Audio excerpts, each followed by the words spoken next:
Pessoal, boa tarde. Acho que a gente pode começar. A gente estava previsto para iniciar às 15 horas. Já estamos aqui com o Tom. Sou José Luiz, da Driven, responsável pela área de parcerias e marketing. A gente vem preparando uma série de conteúdos mostrando com nossos parceiros, com principais parceiros e marcas e empresas do nosso ecossistema, do ecossistema de varejo, do ecossistema de digital, para mostrar como que Covid, como que esse novo consumidor e novo ecossistema é, vem se movimentando e vem se mostrando para a gente, para que a gente consiga, de uma melhor forma, orientar e educar cada vez mais o nosso ecossistema e, na verdade, fortalecer cada uma das empresas, fortalecer cada um dos nossos parceiros com o maior número de conteúdo e conteúdo relevante. Eu sei que, nesse momento, todo mundo vem fazendo, vem consumindo, e é difícil priorizar qual tipo de conteúdo, então a gente vem sendo bastante criterioso nos materiais que a gente produz e nos materiais que a gente convida os parceiros a trazer para o nosso mercado. Boa tarde para todo mundo que já entrou e já iniciou aqui com a gente. Tom, obrigado por ter aceitado o convite, na verdade por ter aceitado 2 convites, e agora a gente de fato está iniciando o nosso primeiro conteúdo em coparticipação. Queria que você se apresentasse para a galera que não te conhece. Maravilha. Obrigado, Zé, e o time da Divin pelo convite. A Conduto é um antifraude, tá? Então a gente tem uma operação aqui de análise de risco voltada para pagamentos online. Então a gente acompanha muito a tendência do mercado de e-commerce, de pagamentos online em geral, porque a gente tem clientes que vão desde passagem aérea até celular, até delivery de comida, até academia, tem de tudo. Então a gente acaba tendo um dedinho ali de indicador em cada um dos mercados do online, né? Então a gente atua, tem 6 anos que a companhia está operando aqui, e o nosso principal target aí são meios de pagamento, subadquirentes e os próprios varejistas como clientes diretos. Legal. Bom, vocês são uma solução que está num ponto muito crítico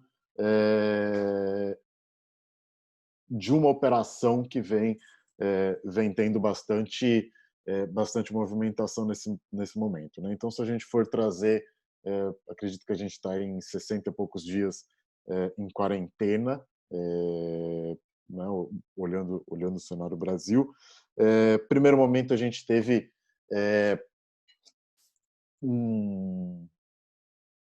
as pessoas ficaram bastante assustadas, né, com o momento, né, uma preocupação muito grande, até uma preocupação em estocar produtos essenciais e a saída rápida para os mercados para que as casas estivessem preparadas para esse momento. E a gente percebe que, na verdade, logo depois disso, né, 10, 15 dias depois, a gente teve um crescimento muito grande e muito rápido, uma resposta muito rápida do varejo online, e aí isso implica diretamente em vocês, né? Vocês atuam diretamente com isso, estão sendo impactados por conta desse crescimento. Queria que você desse uma visão contextualizando um pouco mais sobre o momento, o que vocês perceberam sobre esse momento para vocês aí dentro da Conduto. E aí já deixo um questionamento para vocês. No momento de pandemia, no momento de aumento do volume dessas compras, existe também segue o crescimento de fraudes, ele mantém o mesmo crescimento do que o crescimento de solicitações, de pedidos de compra? Legal. Bom, vou separar por partes aqui. A gente viu realmente uma forte retração na segunda quinzena de março. Então, assim que o governo do estado anunciou a quarentena e outros estados começaram a colocar as equipes de quarentena e a população de quarentena, a gente viu uma retração muito forte no volume de vendas online, com exceção dos serviços essenciais, que era supermercado e farmácia, né? Depois, no comecinho de abril até agora, finalzinho de maio, a gente vem visto uma crescente muito forte do volume de outros tipos de produtos no online.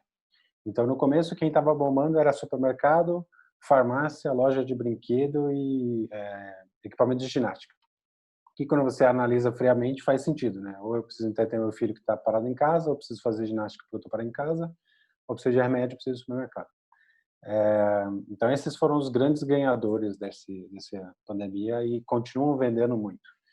Mas aí, depois de abril, que a gente viu que a população viu que não era tão crítico assim, ou pelo menos não era um cenário de apocalipse, era uma coisa um pouco menos crítica, cessou esse processo de estocagem de supermercado e álcool gel, esse tipo de coisa, e a gente começou a ver produtos mais clássicos, varejo mole, então vestuário, roupa, eletrônico, esse tipo de coisa, voltando a serem consumidos e agora vendendo mais do que vendeu-se em novembro junto com a Black Friday. Então, pelo menos para os nossos clientes, o volume agregado que a gente processou foi maior em abril do que foi em novembro, contando com a Black.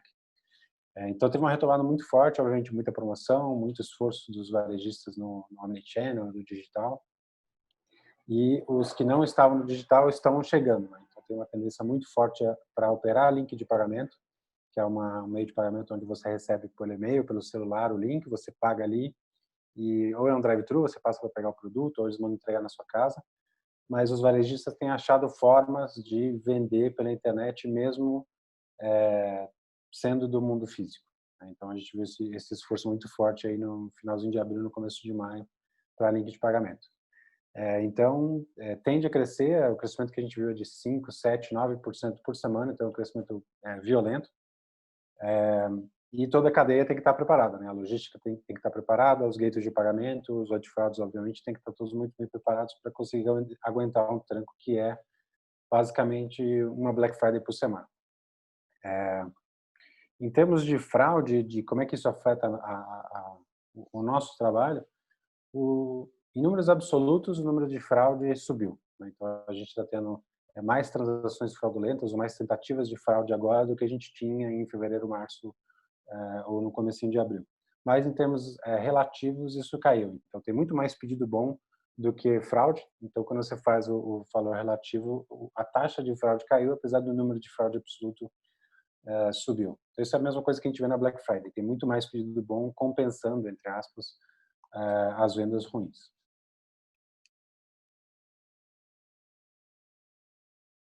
Legal. Uma coisa que a gente percebe muito aqui do lado da Driven, né? A gente vem preparando alguns materiais, a gente fez até uma pesquisa junto com a Mind Miners sobre o consumo nesse momento de crise, e a gente percebe que, de fato, as pessoas, né, começaram a confiar mais no ambiente digital para adquirir aqueles produtos que normalmente eles não compravam. Teve um crescimento bem grande dentro de Nordeste, que é um dado que até fiquei um pouco surpreso. E aí a gente vê, por exemplo, com intenção de compra, existe uma intenção de compra muito grande ainda para abastecimento geral, então produtos essenciais dentro do supermercado, principalmente para tickets maiores. Então, obviamente, né, as pessoas estão ficando em casa e acabam precisando solicitar compras de tickets maiores. Eu queria te perguntar ir um pouco a fundo na questão de fraude nesse momento, se pelo histórico do que vocês olham de mercado, as fraudes estão mais em pedidos maiores, em pedidos menores, e queria entender aonde que está essa fraude. Historicamente, a fraude tem um ticket médio maior. Então, você pega o ticket médio da loja, geralmente a fraude tem um ticket médio maior porque o fraudador vai atrás dos produtos que são fáceis de revender, que tem um valor agregado maior. Mas depende muito do tipo de fraude que você sofre, tipo de produto que você vende, né? Então, aplicativo de delivery de supermercado, por exemplo, a gente não olha tanto o ticket, olha muito mais o conteúdo. Então, bebida alcoólica, whisky especialmente, cerveja, tem um índice de fraude muito mais alto do que se o cara estiver comprando 2 quilos de feijão, esse tipo de coisa. Então, não é necessariamente o ticket, mas o produto e quão líquido esse é na hora do processo de revenda, né? Então, passagem aérea é notoriamente problemático, né? Tem um índice de fraude muito alto, que agora, obviamente, ninguém está voando, então não está sendo um problema, mas você tem gaming, que está crescendo muito e tem muito espaço para fraude ali, né? Muito espaço para abusar, comprar crédito de joguinho, revender passcode de crédito nas lojas virtuais, então tem muito ataque disso, que não é um ticket médio tão alto assim. Se você compara uma loja virtual de videogame, o ticket da fraude e o ticket do cliente normal são muito parecidos, né? Então, depende muito da indústria, mas no varejo clássico, geralmente, tickets médios maiores, produtos de alto risco, eletrônicos, bebida alcoólica, celular, obviamente, esse tipo de coisa.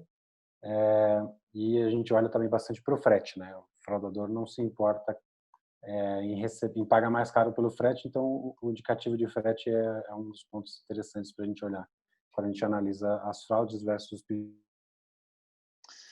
Coisas de ao vivo, né, Tom? Pois é, então, eu estava comentando aqui, espero que minha cara não tenha travado o pior coisa possível, assim.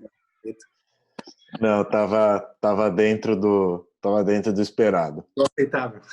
Tá bom. A gente estava finalizando o ponto sobre aumento ou não aumento da fraude durante a pandemia. O que deu para entender é que em volume é capaz que tenha aumentado, né? Porque aumentou todo o volume, mas relativo a quanto que é fraude, quanto que não é, dá para entender até que o alto volume de pessoas que não compravam, que agora estão comprando, e são bons compradores, faz com que, na verdade, a compra fraudulenta ela caia. Tô certo, né? Ela acaba sendo diluída. O que a gente tem visto muito, na verdade, são movimentos que precedem a fraude na internet, né? Então, o que a gente tem visto muito agora são ataques de phishing para tentar roubar dados pessoais, roubar número de cartão de crédito, muito golpe com esse auxílio da Caixa, do governo, muito golpe com o novo cartão de crédito da Caixa, de auxílio. Então, são movimentos que os caras usam para conseguir dados, para vender esses dados na internet e depois serem usados para fraude. Então, isso certamente aumentou bastante. Aí é até bom a gente assentar um pouco, né? Explica um pouco melhor o que é o phishing. Eu acho que quantas vezes que minha mãe me ligou para perguntar, pô, esse e-mail é real? Esse SMS, o que eu faço? Acho importante a gente explicar um pouco o que é esse conceito. Perfeito. Meus pais também me mandam print, me perguntam, isso aqui é bom, ruim, aquelas coisas. O phishing é uma tática que os fraudadores usam, que o crime organizado usa, onde ele simula uma comunicação oficial. Então, ele manda um SMS de um banco falando que o seu token expirou, ou ele manda um e-mail falando que a sua senha vai ser vencida, ou você precisa renovar, e ele, de alguma forma, tenta enganar o usuário para que o usuário informe dados sensíveis, ou dados fechados, ou senhas, ou números de cartão para o fraudador. Então, ele abusa muito da confiança das pessoas, abusa de tendência. Então, se está tendo alguma coisa agora do governo do auxílio de R$ 600, eles usam esse tema que está na cabeça das pessoas, e aí você recebe um SMS dizendo, não perca seu auxílio, coloque seus dados aqui, sua conta bancária, sei lá. Então, eles usam esse tipo de artimanha para conseguir dados pessoais, que depois eles vendem, né, um grupo organizado de captura de dados, depois eles vendem para o fraudador que usa essa informação para fazer fraude na internet. Então, ele vai usar o seu CPF, vai usar o cartão do vizinho para fazer uma compra online. Uma pergunta que, ok, não é a Conduto, talvez ela não esteja nisso, mas como não cair no phishing? Tem alguma coisa que eu posso fazer? Simplesmente fora o duvidar de informações que eu acho estranhas, o que você tem de orientação para não cair nesse tipo de problema, de fraude? O que a gente fala, o mais certeiro é você ir na fonte da informação, porque o que o phishing faz, principalmente, é chamar você para clique. Então, você clica no link do SMS, você clica no e-mail, você cai numa página que não é a do banco, que não é a do site, que não é a oficial, só que está com toda a cara de ser oficial e você digita ali os dados. Então, se você tiver na dúvida, em vez de clicar lá no link do banco, você vai lá no seu navegador, www.banco.com.br, e entra lá e vê se você consegue acessar a sua conta e ver se você consegue ter aquela mesma informação. O outro truque, que é um truque interessante, é você colocar, se você tiver na dúvida, coloca dados falsos, coloca dados que não são reais. Então, bota um usuário e uma senha que você nunca teve. Se a página te disser, obrigado, teve algum problema, esse tipo de coisa, não te der uma mensagem de essa conta não existe, muito provavelmente um site falso. Porque se fosse um site verdadeiro, ele teria validado aquela conta e ia te dizer que esse login não existe. Uma outra coisa que eu sempre oriento é quem a gente fala muito, né, dos nativos ou não nativos digitais. Isso normalmente acontece com quem não tem tanta facilidade com tecnologia. Uma das coisas que eu falo que são mais fáceis assim de você bater o olho é veja como que foi escrito, veja a ortografia, veja a grafia disso. Normalmente tem alguns erros que viram até memes de tão errado que tá. Voltando porque a gente estava falando, nesse momento onde a gente tem um volume de transação tão alto, beleza, entendemos que o volume de fraude pode até aumentar, porque todo o volume aumenta, mas pensando no lado do lojista, o lojista ele tem que ter na cabeça dele trabalhar com fraude zero. Existem soluções, existem ferramentas, como eu ter fraude zero, o que seria eu ter fraude zero e fazer um trabalho para chegar o mais próximo disso. Tá. Assim, fraude zero hoje não existe, né? Não tem como você ter fraude zero. Se você tem alguma solução que você recebe a fraude de volta, né? Se a solução, seja o antifraude, ou seja o meio de pagamento, aprova um chargeback, né? Uma fraude, você recebe o dinheiro de volta, você acaba pagando isso tanto na taxa do serviço quanto na taxa de aprovação. Então, o que eu falo de fraude é que a fraude é que nem perda em supermercado. É um produto amassado, é um produto que caiu no chão. Faz parte do negócio você perder um pouco para fraude, tem que estar dentro do seu plano de negócio, tem que estar dentro das suas contas. E você tem que ter, obviamente, uma banda lá, máxima que você tolera, senão você vai bater no teu fornecedor. Mas se você está com fraude zero, quer dizer que você está pagando essa conta em outro lugar. Ou você está pagando muito mais caro por aquele seguro, que não deixa de ser um seguro, né? Ou você está deixando muitos clientes bons no chão, fora do processo de venda, porque a empresa que está garantindo para você não vai assumir aquele risco. Então, de uma forma ou de outra, você paga aquela fraude zero, entre aspas. Então, seja por uma taxa de reposição menor ou seja por um preço mais caro. Então, o que eu falo é que o antifraude garantido é como se fosse um seguro de carro que fala que hoje você não vai sair porque está chovendo e a chance de bater é maior. Ou seja, ele controla o teu risco e, na verdade, ele controla o risco dele e ele só deixa você operar em condições que são perfeitas. Então, para aquilo que realmente importa, para os cenários mais arriscados, para a chuva, para esse tipo de coisa, ele não cobre. Então, para quem está começando no e-commerce, é uma solução que vale a pena, porque você ainda está colocando o pé, você está entendendo como é que é a operação, como é que é mandar, como é que é receber pelo correio, como é que é a logística. Então, você não precisa se preocupar, você é uma coisa que você não se preocupa. Putz, fraude eu não preciso me preocupar porque esse parceiro está garantindo para mim. Agora, à medida que você ganha corpo, quando você faz a conta, você põe na ponta do lápis, você está perdendo mais venda do que você perderia de fraude.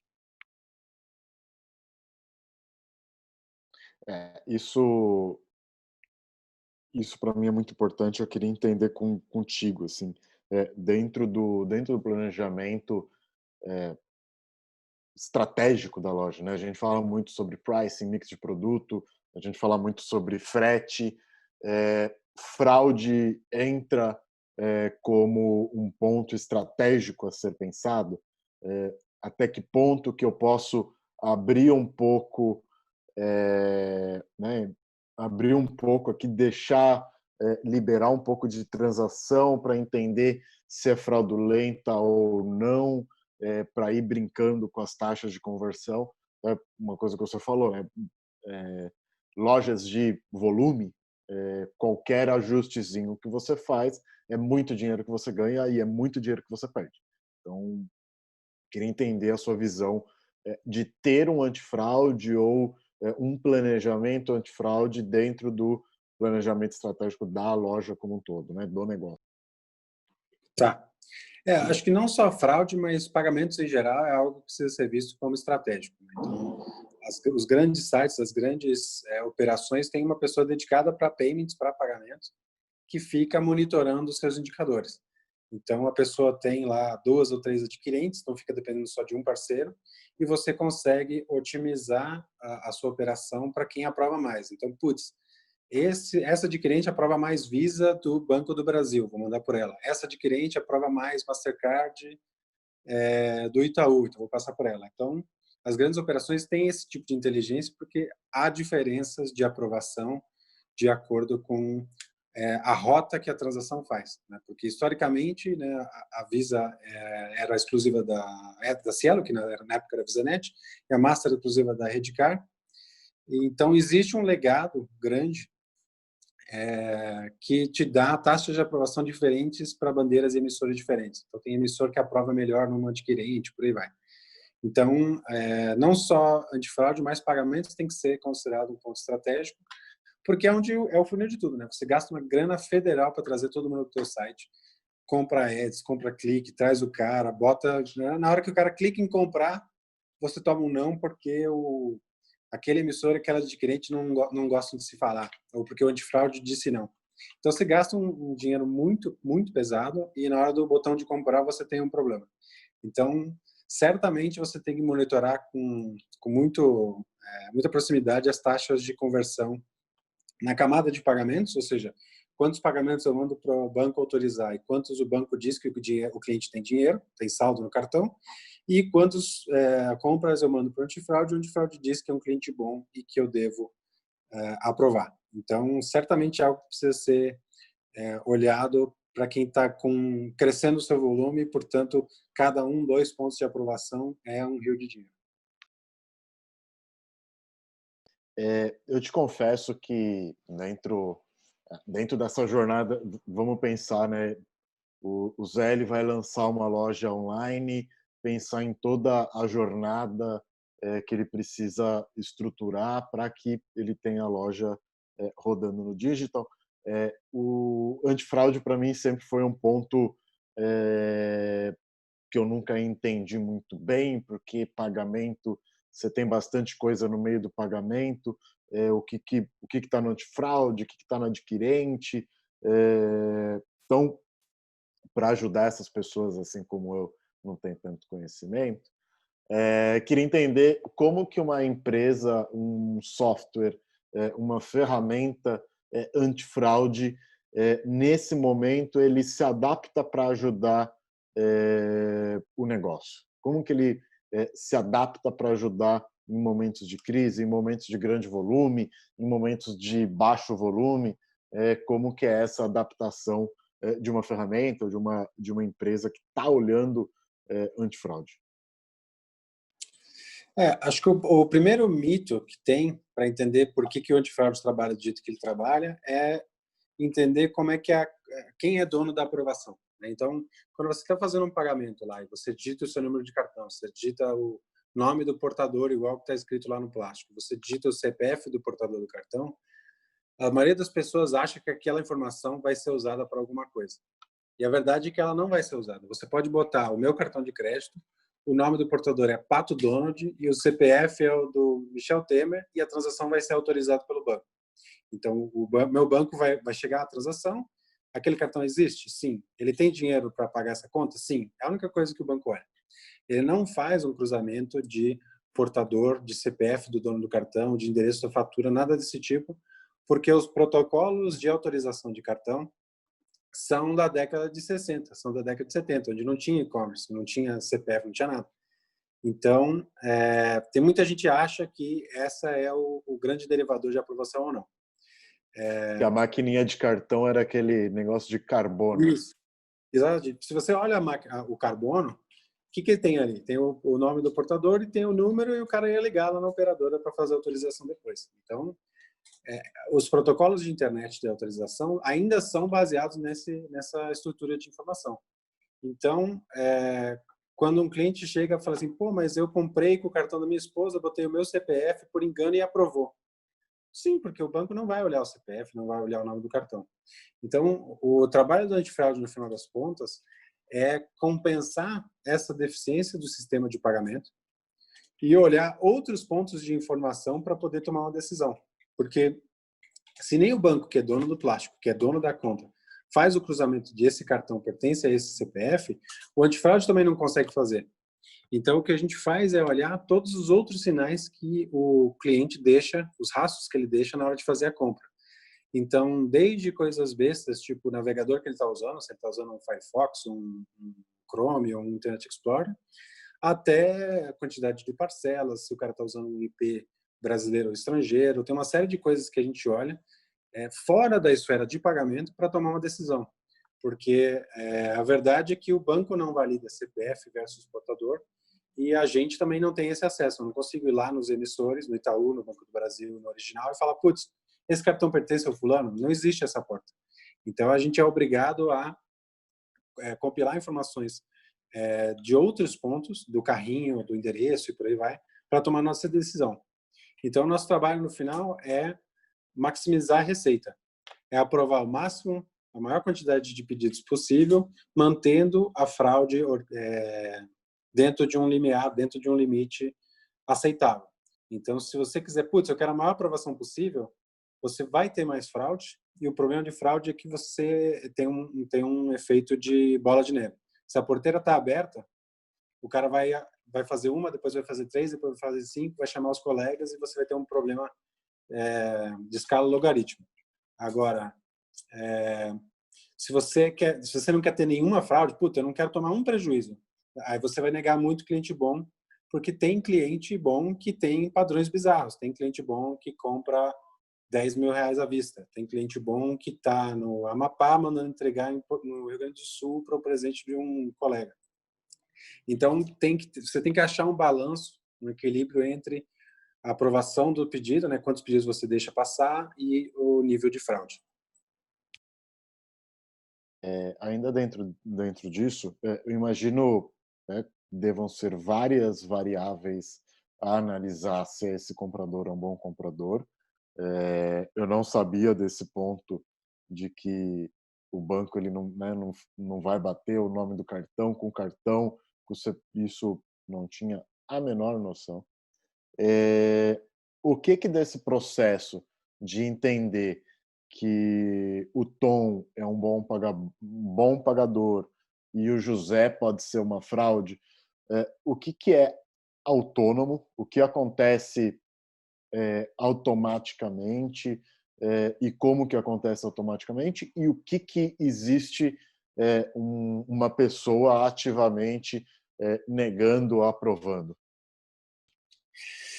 A decisão de quem decide, no final das contas, né, se é o algoritmo ou se é o humano, depende muito mais da operação do lojista e do ticket médio que ele está operando do que necessariamente uma decisão puramente de tecnologia. Então, por exemplo, aprovar uma passagem para amanhã, 10 mil reais, é quase irresponsável você aprovar automaticamente sem fazer nenhuma checagem, né? Só que negar uma compra de 10 mil reais de uma passagem para amanhã, automaticamente também é irresponsável, porque afinal de contas é 10 mil reais. Então, quando a gente fala em maximizar a receita, é porque nessa equação, a chance de fraude a chance de ser fraude precisa ser compensada com a margem do lojista, quanto que ele tira daquela transação e com o potencial de perda. Então, numa transação de 10 mil, se você tem 1% de chance de ser fraude, você está falando ali que você tem R$ 100 na berlinda, em média, né? Putz, R$ 100 você paga um monte de birô, você liga para o cara, você paga ligação, você paga tudo. Agora, se é uma transação de R$ 50, e se você tiver 10% de chance de ser fraude numa transação de R$ 50, querendo ou não, você ainda está arriscando apenas R$ 5. Então, às vezes, não vale a pena gastar tempo, dinheiro com uma revisão manual. Então, o grande decisor de se vai ter uma análise manual ou não é muito mais essa equação financeira. Dito isso, na maioria das transações, a decisão é do algoritmo. O algoritmo aprova aí de 90% a 95% dos pedidos automaticamente e o resto vai para o time de operações, para a revisão manual, né? Para a repescagem, digamos assim, para fazer a aprovação final. Para os clientes que não têm uma operação que permite, então, delivery de comida, não dá para fazer revisão manual. Tipo, você está comprando uma pizza de 5 minutos atrás, não tem como fazer. Aí a conta é um pouco diferente porque você é necessariamente binário. Ou você aprova ou você joga fora.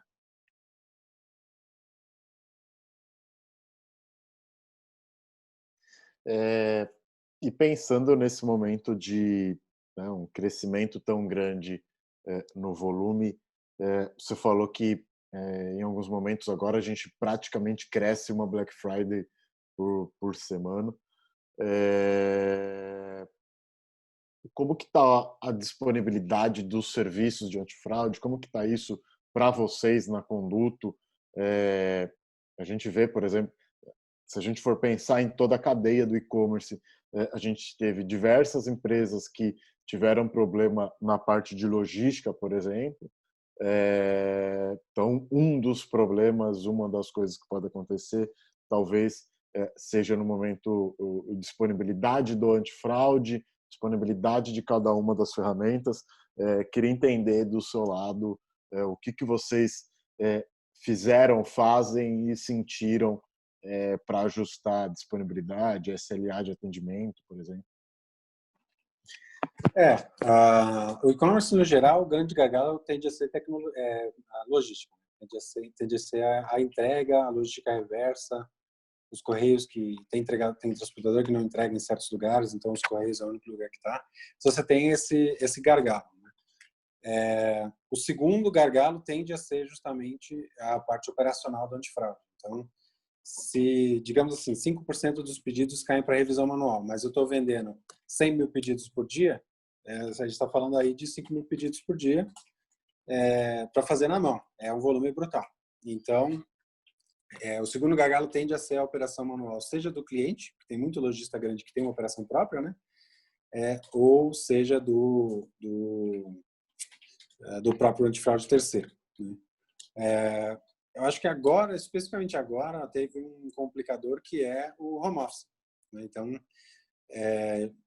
é uma operação grande, é uma operação que você mexe muito com dados sensíveis, né? Você tem acesso aos dados cadastrais da pessoa, você faz um contato com a pessoa para confirmar a informação, então é uma operação sensível. E quando você soma isso, a terceirização de home office, jogar a galera toda no home, mais o crescimento, você tem um desafio interessante. Né? Do ponto de vista de sistema, pelo menos do nosso lado, a gente se prepara muito para Black, então os soluços de sistema praticamente nenhum, mas do lado operacional a gente teve muita sorte no nosso movimento de home office, que a gente conseguiu colocar todo o nosso time de operações em home num balanço interessante de produtividade, né, do pessoal conseguir fazer os pedidos e tirar o backlog da fila, digamos assim, compensando também com as legislações específicas de atenção ao cliente por telefone, gravação, esse tipo de coisa, né? E acessibilidade de dados, né? Então você tem ali dados muito sensíveis e a gente conseguiu achar um equilíbrio interessante. Agora o próximo desafio é a ampliação da equipe, né? A gente já colocou pessoas para dentro 100% remoto, onde o processo de recrutamento, seleção, admissão e treinamento foram 100% remoto, sem a gente conseguir ver a pessoa ao vivo. Então, esse é o próximo grande desafio, fazer esse tipo de escalar essa operação ainda trabalhando todo mundo de casa. Bom, eu abri aqui para algumas perguntas. Tem uma listinha aqui de algumas coisas que eu queria bater contigo. Eh, Você falou de um tipo de fraude que é o phishing. Num momento de alto volume, como pandemia, né, uma coisa que a gente nunca imaginou que estaria vivendo. Quais são os outros tipos de fraude que a gente vem tendo? Eu queria entender, é, o comportamento fraudulento, ele é igual a outros momentos de crescimento de volume? Tipo uma Black Friday? É o mesmo comportamento? O comportamento do fraudador acaba sendo o mesmo, né?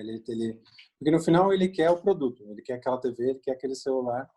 Então ele aproveita esses momentos de boom para enfiar mais pedido, esperando que, justamente por ser um volume mais alto, a gente esteja sendo menos criterioso.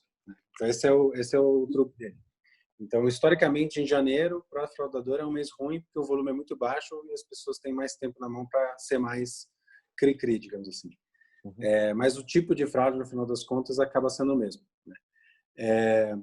Basicamente, você tem 3 categorias de fraude aí, né? Você tem o cara que está atrás do produto, que é a grande maioria. Então, o cara usa um CPF de terceiro, né? Ele faz um roubo de identidade e ele compra um cartão clonado na internet para comprar e ele revende esse produto. Muitas vezes ele já tem algum comprador, não é que ele revende, chega em casa e depois ele recompra, chega na casa dele e ele revende. Muitas vezes ele já manda entregar para o comprador final, consumidor final, digamos assim. Esse é a grande maioria. O outro tipo de fraude que é muito comum é o que a gente chama de testador de cartão. O que acontece é que quando você tem um vazamento de cartão de crédito, geralmente é em massa.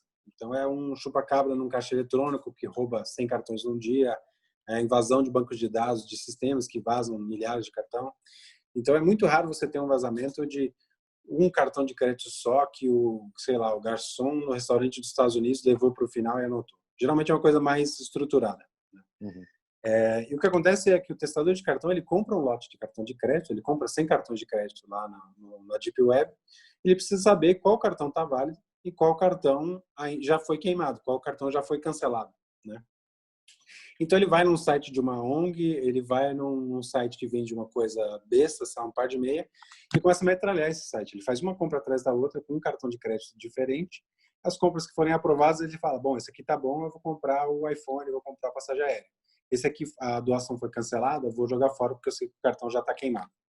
Uhum. Porque um cartão de crédito é muito fácil de conseguir. Agora, um CPF bom, uma identidade boa é muito mais caro. Então, ele não pode se dar o luxo de usar um CPF bom com um cartão de crédito que vai ser negado porque ele já nem está mais habilitado. Então, esse é outro tipo de fraude. A gente tem muito cliente que sofre com isso, né? ONG, site de doação, esse tipo de coisa tem ataques muito fortes com isso. E o terceiro, que é uma coisa um pouco mais recente, está muito mais voltado à lavagem de dinheiro. Então, o cara cria uma conta falsa num app de pagamento qualquer. Então, ele cria uma conta dessas contas digitais. Essas contas digitais geralmente permitem que você deposite em boleto ou deposite em cartão de crédito, um saldo. E ele usa cartão de crédito para pagar o boleto e cair o dinheiro na conta dele e ele sacar. Então, a gente tem visto muito desse tipo de ataque nos últimos 6 meses aí por conta dessas carteiras digitais que estão bombando. Então, o cara usa, transfere entre as contas e no final ele faz um saque e leva o dinheiro para casa. Esses são os Mas 3 principais isso, fraude. esse último exemplo, num grande volume de dinheiro também, né? Porque você falou lavagem de dinheiro, né? Quando a gente pensa em lavagem de dinheiro, a gente pensa em números gigantes. Mesmo esse tipo de fraude, pelo que você vê, grande volume ou alguma coisa menor, ou não tem um padrão? Não, são valores substanciais, assim. Então, cada lote de ataque, geralmente o cara drena 200, 300 mil reais. Então, não é pouca coisa. Uhum. Então, geralmente isso acontece em ambientes abertos. Então, marketplace, em que você pode abrir uma loja sua para vender um produto, você compra o seu próprio produto na loja com cartão clonado. E a loja te paga lá, parabéns, você vendeu essa caneta por R$ 1.000 e te dá o dinheiro em 2 dias. Então, até a loja pegar e ver que tem um problema, o dinheiro já foi 50 mil, 60 mil, 100 mil reais fácil. Então, essa é uma nova vertente que a gente tem visto, que acontecia muito no passado com maquininha física. Então, o cara abria uma PJ fake, pegava um POS e botava no lugar, no estacionamento. Trocava o POS do estacionamento e botava o dele. Passava um mês e ia embora. Isso acontecia muito no mundo físico. Agora está migrando para o mundo online. A galera se puxa muito para conseguir, né? Tô vendo aqui algumas perguntas que o pessoal colocou no grupo da Driven. O que você entende como os primeiros passos, pensando numa jornada lógica para as empresas se estruturarem minimamente para se proteger delas? Tá. Se você está começando no digital agora, você já ainda não tem muita experiência, o que eu geralmente falo é não acreditar em coisas muito boas para serem verdade, né? Então, pedidos gigantes que vão fazer o seu mês se aquele pedido for bom. Ou um cara que, é a terceira vez que esse cara compra na minha loja nesse mês, ele adorou meus produtos. Esse tipo de coisa, geralmente, a quem está começando no e-commerce acha que é um indicador de sucesso e, no final das contas, toma um tombo. Então, não dá para acreditar em esmola demais, né? Os passos para se proteger, obviamente, você tem que ter algum parceiro, né? Então, existem parceiros de antifraude dedicados que fazem isso, como é o nosso caso, mas tem também soluções de pagamento que têm uma solução de risco embutida. Então, você ganha, em teoria, 2 por 1. Você tem lá a liquidação do seu pagamento e a proteção do antifraude. Que também é um jeito bom de você começar sem muito trabalho, né? Porque uma operação de fraude dedicada, como é o caso que a gente tem com os nossos clientes, requer um pouco mais de operação. Então, você precisa alimentar as fraudes que você toma, você precisa consolidar as informações dos seus diferentes meios de pagamento e falar para a gente, eu tomei fraude nessas 30 transações aqui, usa essa informação para ensinar o seu algoritmo e não tomar essa fraude no futuro. Então, é uma estrutura que requer um pouquinho mais de complexidade. Então, se você está começando do zero, é até mais simples você ir para uma solução fechada, que faz o pagamento, faz o antifraude, faz a liquidação, tudo numa tacada só. À medida que você cresce, você tem corpo e experiência para conseguir otimizar as diferentes caixinhas. Então, você vai lá e fecha com 3 adquirentes para você martelar e otimizar a operação de pagamento. Depois você fecha com antifraude, você bate nesse antifraude para otimizar a sua operação de prevenção. Então, você tem robustez e experiência para poder cobrar dos seus fornecedores. Agora, se você está começando, é mais simples você começar com uma solução um pouco mais fechada.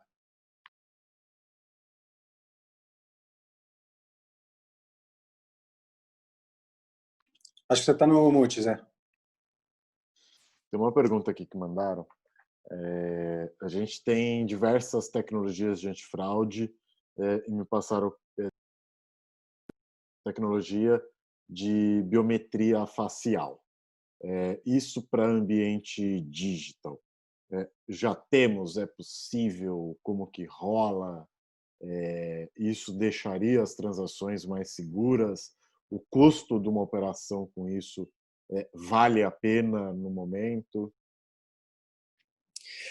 Já tem tecnologias disso. A gente tem integração com uma ou duas já que a gente está pilotando com alguns clientes.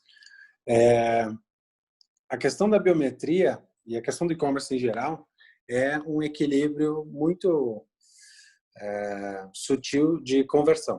Então, você gasta uma grana toda, você traz 100 visitantes para o seu site. Desses 100, provavelmente um cara vai comprar, que é a taxa de conversão média, né? Então, desse um que compra, ele ainda tem a chance de ser negado pelo banco, porque ele está sem saldo, ou ser negado por antifraude, porque ele é um fraudador ou porque ele é um cara suspeito o suficiente. Então, e a fraude média no e-commerce não passa de 0,5% do faturamento, né? Então, qualquer coisa que você coloque que derrube a conversão, precisa compensar na fraude. Então, se você tiver uma solução de autenticação, sei lá, você manda um SMS para a pessoa tem que dizer sim. Se isso reduzir a sua conversão em 2%, já não vale a pena. Melhor você tomar essa fraude, 0,5% de fraude, do que perder 2% de venda, né? Então, é um equilíbrio muito delicado. O que a gente tem visto de soluções de biometria são em 2 cenários. O primeiro, para autenticar transações que a gente chama de inelásticas. Então, o cliente quer aquele produto e ele não consegue achar em outro lugar. Por exemplo, passagem aérea. Eu preciso daquele voo, naquela data, naquela companhia, não tem muita alternativa, né? Então, eu me submeto a uma validação a mais, eu tiro uma selfie, eu baixo um aplicativo, o que seja, porque eu preciso daquilo e se eu não comprar, eu não viajo. Ou para um sistema de recuperação de vendas. Eu já vou negar aquela transação, ela já é suspeita o suficiente, eu não consegui falar com o cara porque o cara, sei lá, não atende celular, ou ele perdeu o celular, aquela coisa. E aí eu tento, para recuperar esse cara que eu já vou jogar no lixo, uma autenticação por biometria. Então, esses 2 cenários a gente vê que tem um resultado bacana. Agora, no e-commerce clássico, putz, eu estou comprando um tênis. Eu tenho 7 e-commerce que eu posso comprar esse tênis. Se esse aqui me pedir uma biometria, o que quer dizer que ele está duvidando de mim, né? Eu vou fazer um alt tab, vou abrir o concorrente, vou comprar no concorrente e pronto. Então, tem um equilíbrio muito delicado de taxa de conversão versus a taxa de fraude que precisa ser medido quando você coloca obrigações para que o cliente prove que ele é ele mesmo. Esses dias eu li um artigo falando sobre fazendas humanas. Então, pelo que eu entendi, é um golpe um pouco mais humano, onde pessoas normalmente estão fazendo várias pessoas fazendo acesso em várias contas e tentando hackear ou fraudular. Queria entender um pouco mais sobre isso. Eu vi até um artigo de vocês, inclusive tem uma parte que fala que talvez, não, por mais que seja fazenda humana, não é 100% humano. Queria entender um pouco sobre esse ponto. Esses caras, no final das contas, é muito difícil você automatizar algumas coisas, criar um robozinho para comprar no e-commerce, porque cada site é um site, né? Então, se você fizer uma automação para comprar num site, ela não serve para comprar no site vizinho, porque as amarrações, os botões, os call to actions, os JavaScript são todos diferentes. Então, você investe um tempo muito pesado em tecnologia para tentar automatizar um robô de fazer fraude. É mais barato você botar um tiozinho para ficar apertando o botão ali no final das contas, né? Segundo, que as transações automatizadas são relativamente mais fáceis de serem detectadas por algoritmos de comportamento. Então, se o cara fica 1 minuto entre login e compra, a chance de ser um humano é muito pequena. Então, as fazendas de humanos, digamos assim, fazem com que o comportamento de navegação seja relativamente mais parecido com uma compra normal. Então, tem clique, tem Ctrl+C, tem Ctrl+V, tem scroll de site. São coisas que os algoritmos de analytics pegam bastante.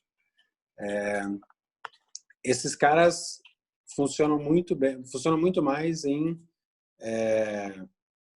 juntando com a confirmação. Então, com o nosso time aqui de validação, a gente liga para o comprador e muitas vezes a gente está falando com o fraudador. A gente está falando com o cara do outro lado da linha, na fazenda humana, digamos assim. E eu pergunto, qual é o nome da sua mãe, qual é o seu CPF, e o cara sabe tudo. O cara tem todas as informações, né?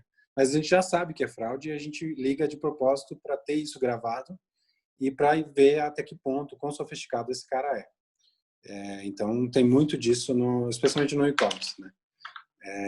As automações são muito comuns no testador de cartão. O robozinho que fica metralhando a ONG, certamente é um script que fica rodando a noite toda.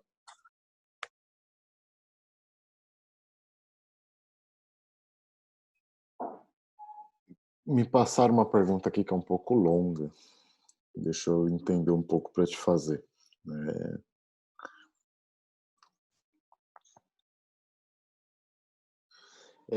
Técnicas para ir contra essas movimentações, essas tentativas fraudulentas, né? Então, o criminoso ele começa a criar vários métodos, várias metodologias, e ele vai aprendendo a usar a tecnologia e vai evoluindo a forma de fraudar. Obviamente, técnicas antifraude também precisam ser evoluídas. O que é mais efetivo no aprender a entender que isso é fraude e conseguir controlar essas operações fraudulentas? Como que aí pode pensar, né? Como que a Conduto faz para conseguir antever, evoluir sistema, evoluir operação? Como que vocês trabalham com isso?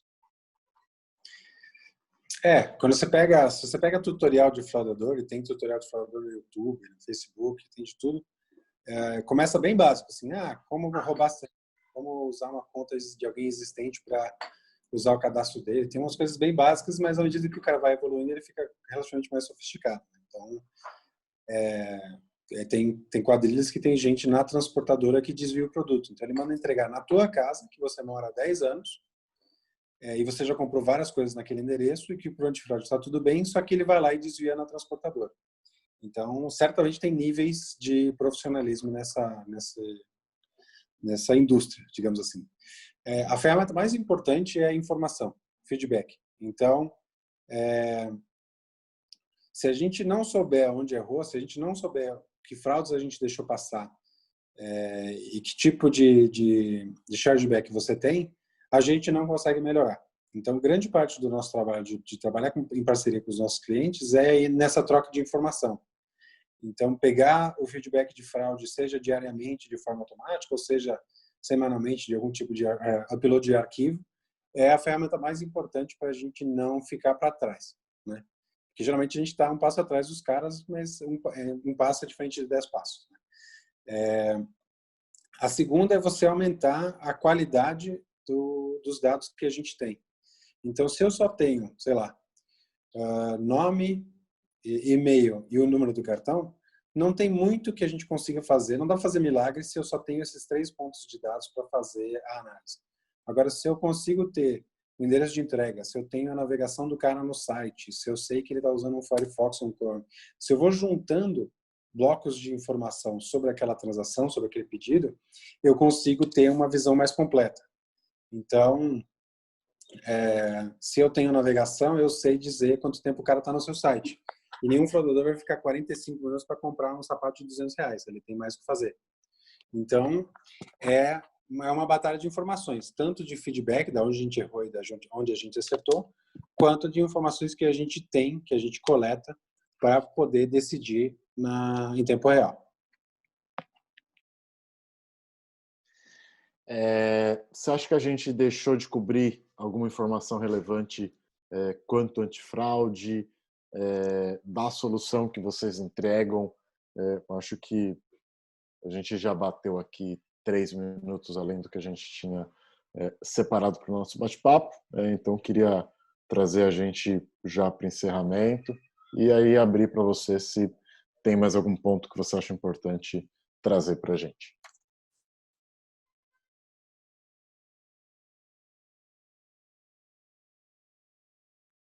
Tá no mudo, Tom. Opa, acho que eu apertei e não saiu.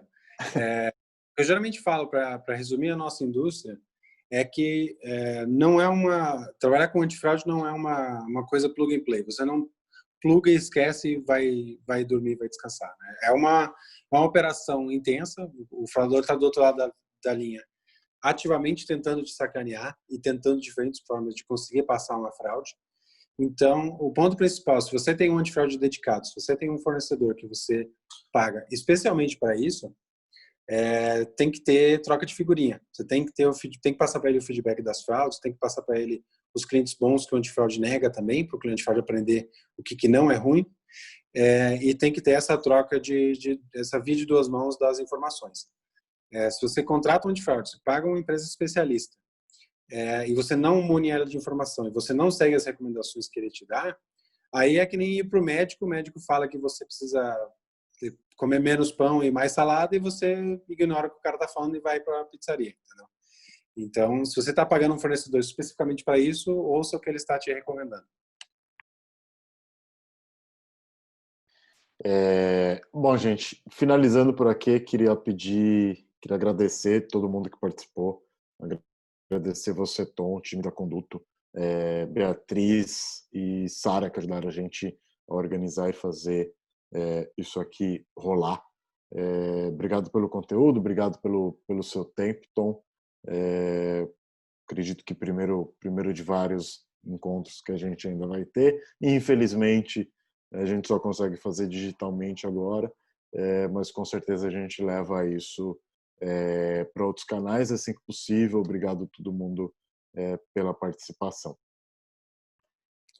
Eu que agradeço o convite, obrigado. Um abraço para todo mundo. Lembrando todo mundo que está assistindo a gente, esse vídeo ele vai ser levado para o canal de YouTube da Driven. Então, vocês vão poder ver esse e os outros papos que a gente vem preparando com bastante cuidado na seleção, bastante cuidado no conteúdo que a gente traz para vocês. Obrigado pela participação de todos.